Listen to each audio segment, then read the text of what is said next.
وسلام على عباده الذين اصطفى أما بعد فقد قال الله تبارك وتعالى في القرآن المجيد والفرقان الحميد فأعوذ بالله من الشيطان الرجيم بسم الله الرحمن الرحيم وسارعوا إلى مغفرة من ربكم وجنة عرضها السماوات والأرض أعدت للمتقين الذين ينفقون في السراء والضراء والكاظمين الغيظ والعافين عن الناس والله يحب المحسنين صدق الله المولان العلي العظيم عن أبي هريرة رضي الله تعالى عنه أن رسول الله صلى الله عليه وسلم قال ليس الشديد بالسرعة إنما الشديد الذي يملك نفسه من الغضب. عن أبي ذر قال أن رسول الله صلى الله عليه وسلم قال لنا إذا غضب أحدكم وهو قائم فليجلس فإن ذهب عنه الغضب وإلا فليستجيع أو كما قال عليه الصلاة والسلام. حضرات گرامی، یہ کلام اللہ شریف کی آیت مبارکہ، اس کے اندر اللہ تبارک و تعالی جل شانہ نے اپنے بندوں پر بڑے مشفقانہ انداز میں لوگوں کو رغبت دلائی ہے، اے لوگوں توڑو اپنے رب کی مغفرت کی طرف اور ایسی جنت کی طرف جس کا پھیلاؤ زمین اور آسمانوں کے مثل ہے، اور یہ تیار کی گئی ہے اللہ تعالیٰ سے ڈرنے والوں کے لیے۔ اس آیت مبارکہ میں اللہ تبارک و تعالیٰ نے اس سے آگے جو بیان فرمایا اعدت للمتقین الذین ينفقون فی السراء والضراء والکاظمین الغیظ والعافین عن الناس واللہ یحب المحسنین، یعنی وہ لوگ ہیں اللہ تعالیٰ سے ڈرنے والے، جس کی تشریح آگے خود اللہ تبارک و تعالیٰ جل شانہ نے بیان فرمائی۔ الذین ينفقون فی السراء، وہ لوگ ہیں جو تنگ دستی اور خوشحالی کے دنوں کے اندر اللہ تعالیٰ کے دیے ہوئے مال میں سے خرچ کرتے رہتے ہیں۔ والکاظمین الغیظ، اور غصے کو ضبط کرنے والے ہیں، غصے کے اوپر کنٹرول کرنے والے ہیں۔ والعافین عن الناس، اور لوگوں کو معاف کر دینے والے ہیں، لوگوں کے ساتھ درگزر کا معاملہ کرتے ہیں۔ واللہ یحب المحسنین، اور اللہ تبارک و تعالی ایسے بااخلاق لوگوں کو، ایسے اونچے درجے کے ایمان والوں کو بے حد پسند فرماتے ہیں۔ حضرات گرامی، والکاظمین الغیظ والعافین عن الناس، ہمیں صرف اس موضوع کے اوپر بات کرنی ہے۔ والکاظمین الغیظ، یہ غصہ آپ نے دیکھا، دنیا کے گھر گھر کی کہانی غصے کی وجہ سے خراب ہوئی پڑی ہے، خاندان ٹوٹے پڑے ہیں، رشتہ داریاں ٹوٹی پڑی ہیں، اعزاء اقربا کے رشتوں کے اندر ناچاکی پیدا ہوئی ہے، مقدمات چل رہے ہیں، میاں بیوی میں طلاقیں واقع ہو جاتی ہیں، سب غصے کی بنا پر ہوتی ہے۔ اگر اس غصے کو پی لیا جائے اور اس غصے کے اوپر کنٹرول کر لیا جائے تو یہ خرابی جن کا دنیا کے اندر آج بہت ہی زیادہ اثر دیکھنے کو مل رہا ہے، فتنے فسادات روئے زمین کے اوپر ہیں، رشتے ناطے ٹوٹے ہوئے پڑے ہیں، کسی کا بیٹا باپ کے غصے کی وجہ سے نکل چلا گیا ہے، کہیں میاں بیوی کے اندر طلاقیں واقع ہو گئی ہیں صرف غصے کی وجہ سے۔ اور پھر ایسا نہیں، جب غصہ دور ہوتا ہے اور اس کے غصے کے نقصانات، یعنی غصے سے ہونے والے مصائب اور پریشانیاں جو غصے کے اوپر کنٹرول نہیں کیا گیا، اور اس سے جو چیزیں وجود میں آئی ہیں اور مقدمات چلے ہیں اور نقصانات ہوئے ہیں، اور ایسے بھی ناقابل تلافی نقصان ہوئے کہ جس کی بھرپائی کرنا مشکل ہے، تب آدمی پچھتاتا ہے کہ کہ اس وقت میں غصے کو پی جاتا، اس وقت کتنا برا وقت تھا، مجھ سے یہ کیا ہو گیا، میں برداشت کر جاتا۔ رسول اکرم صلی اللہ علیہ وسلم نے انہی نقصانات سے اپنی امت کو روکا ہے کہ ان پچھتانا بعد میں نہ پڑے، اس سے پہلے غصے کے اوپر کنٹرول کرو۔ تو آئیے حدیث مبارکہ حضرت ابو ہریرہ رضی اللہ تعالی عنہ بیان کرتے ہیں کہ رسول اکرم صلی اللہ علیہ وسلم نے ارشاد فرمایا کہ لیس الشدید بالسرعہ، اصل طاقتور وہ نہیں ہے، پہلوان وہ نہیں ہے جو اپنے مقابل کو پچھاڑ دیں،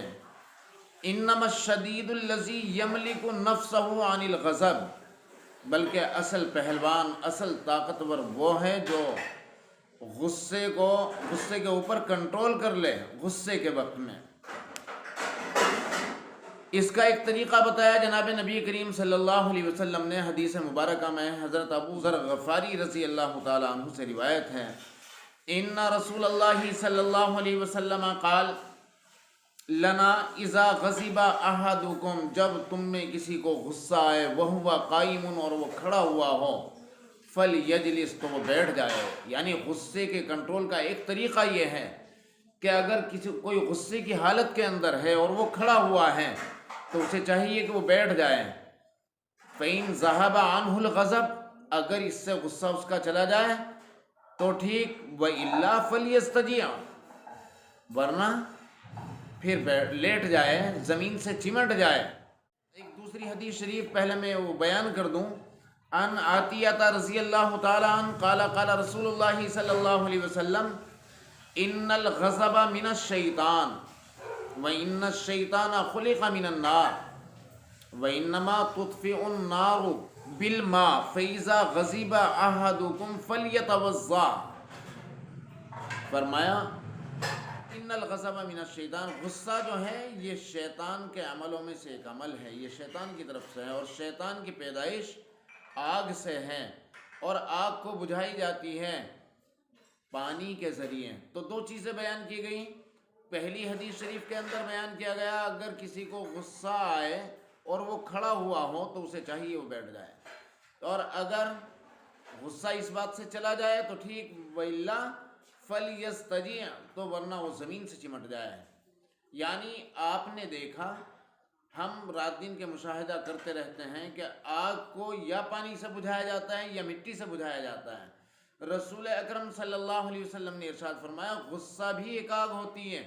اس کو یا تو پانی سے بجھائیے، یعنی وضو کر لیجئے، پانی پی لیجئے، کھڑا ہوا ہے تو بیٹھ جائے، اور بیٹھا ہوا ہے تو لیٹ جائے، زمین سے چمٹ جائے، تو غصہ اس سے کم ہو جائے گا اور ان نقصانات سے انسان بچ جائے گا جس کے بعد بہت بڑے نقصان سے اس کو گزرنا پڑتا ہے اور پھر پچھتانا پڑتا ہے۔ رسول اکرم صلی اللہ علیہ وسلم نے، فضیلت والی بات یہ ہے کہ اس غصے کو کنٹرول کرنے پہ ملے گا کیا؟ ان معاذ رضی اللہ تعالی عنہ ان رسول اللہ صلی اللہ علیہ وسلم قال من کظم غیظا وهو قادر علی ان ينفذه، جو شخص کسی کو غصہ آئے، غیظ و غضب آ جائے، اور وہ قادر ہو اس بات کے اوپر کہ اس غصے میں وہ بدلہ بھی لے سکتا ہو، ان ينفذه، دعاہ اللہ، جس نے غصے پر کنٹرول کر لیا ایسی کنڈیشن میں کہ وہ قادر تھا کہ بدلہ لے سکتا تھا لیکن اس نے غصے کو کنٹرول کیا، تو اللہ تبارک و تعالی کیا اجر اس کو عطا کریں گے؟ فرمایا دعاہ اللہ علی رؤوس الخلائق، تو اللہ تبارک و تعالی کل قیامت کے روز تمام مخلوق کے سامنے اس کو بلائیں گے، حتی یخیرہ، یہاں تک کہ اس کو اختیار دیا جائے گا۔ کیا اختیار دیا جائے گا؟ اس کے سامنے جنت کی حوریں کر دی جائیں گی اور فرمایا جائے گا من ایل حور العین شاء، جس کو چاہا ہے اس کو پسند کر لے، جس حور کو چاہتا ہے اس کو پسند کر لے۔ تمام مخلوق کے سامنے، اس کے سامنے حوریں پیش کی جائیں گی اور اسے اختیار دیا جائے گا جس کو چاہے اس کو پسند کر لے۔ تو بھائیوں، اس آیت میں اس ٹکڑے کو ہم نے اس لیے بیان کیا کہ آج کل جتنے نقصان معاشرے کے اندر ہو رہے ہیں، آج لوگوں کے اندر کنٹرول رہا نہیں ہے، نرمی کی جگہ سخت مزاجی آ گئی، ذرا سی بات کے اوپر آدمی غصے کے اندر اتنا تل ملا جاتا ہے، اتنا نقصان کر بیٹھتا ہے کہ